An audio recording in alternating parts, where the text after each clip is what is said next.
Hi, Tom. Now, I have a real passion for stories, and I know you enjoy parables, Taoist parables, Zen parables. Could you give us an opinion on that? Perhaps tell us what is a parable and give us an example. Okay, great. A parable generally can be said to be a short allegorical story that contains some form of truth or spiritual or religious message that is penetrative and that the person who hears it will come away with, having learned something about himself, his relationship to the world. So it gives insight, basically. Zen parables are very specific in that they use elements from nature: water, fire, wind, leaves. We see the beautiful pond behind us, fish swimming in water. And through these analogies with nature that go back 3,000, 3,500 years, they try to teach us something about human nature. That's the specificity of a Zen parable.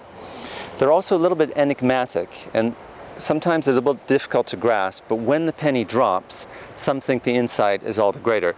So I'll give two examples. The first would be of a fish swimming in a pond in a beautiful trajectory that's somewhat mesmerizing if you'd watch it, because it's so harmonious. And then all of a sudden it sees a little worm, it swallows it, and it's yanked up onto the bank by a fisherman, and it's floundering and suffocating on the bank of the river. So at that moment in the parable, it says the fish realizes something fundamental, what water is or water was.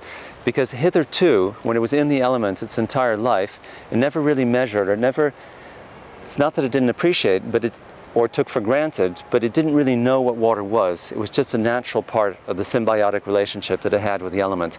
But when it was taken away, when something abrupt happened, all of a sudden the fish realized something profound about its relationship with the environment.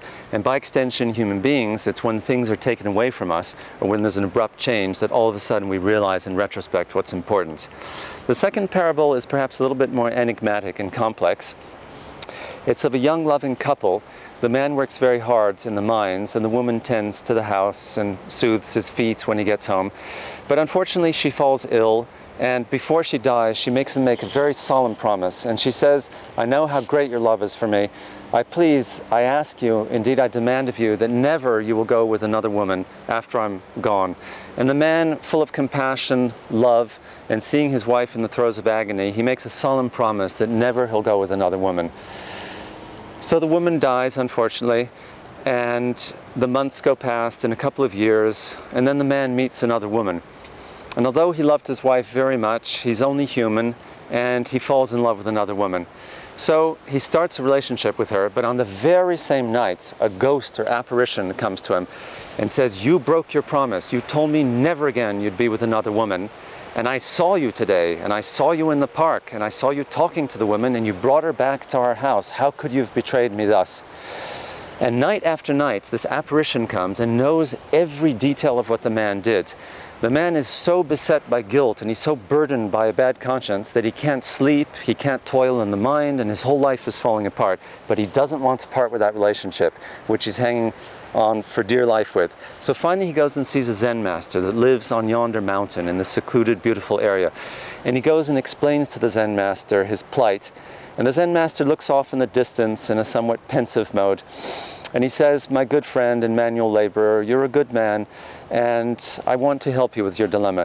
Tonight when you go to bed, take a large bowl of small beans and place them by the side of your bed. And when the ghost of your ex-wife appears and says, 'I know what you did today, and I know that you met the woman,' again, say, 'Oh ghost, you're so intelligent, you know everything about my life. How could I possibly hide anything from you? So I'll make a deal with you.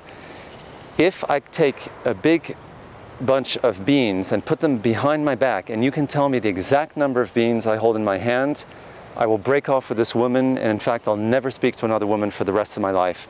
And the moment he does that, there's a huge shriek from the ghost, and the ghost disappears in the puff of smoke. So you might ask yourselves what this could mean. Now there's no right answer, there's no wrong answer. Everybody brings their own perceptions and their own experience.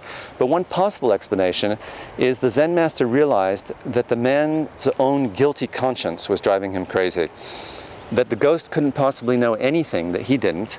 And so by this very clever demonstration, the man himself didn't know how many beans he held in his hand. The Zen master was able to plant the seeds and give him the opportunity to realize that all of this was the fruit of his own imagination, and thus liberate him from a terrible curse.